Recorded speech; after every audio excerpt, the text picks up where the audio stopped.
食药署今日公布，食甲饱餐厅的客栈成果，全台湾总共客栈120间餐厅，因为菜色也够食材，所有这7件的凉水含冰是无合格，拢是大肠杆菌超过标准。其中也包括着这5星级的台东纳鲁湾大酒店、新竹的盐埔饭店、千叶火锅家己尊爵馆，也有卖这韩国料理的两餐这间餐厅的家己店等等，拢互依照是案罚3万块。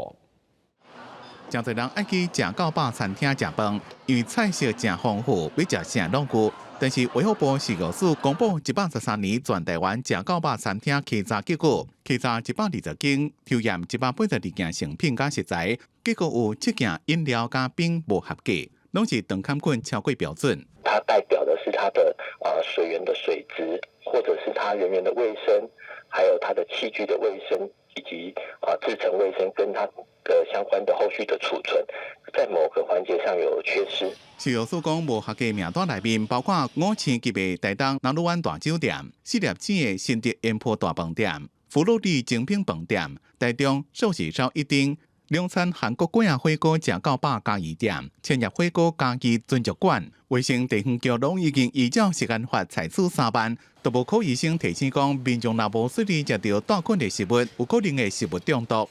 我们第一时间以委由专业餐饮的卫生稽核人员，针对此奶茶的品项做全盘的检视，包含像是容器消毒出餐方式、工作环境、水质制冰机的重点项目，都已经做了即刻调整，并进行内部的教育训练。那一般我们食物中毒都用急性肠胃表现，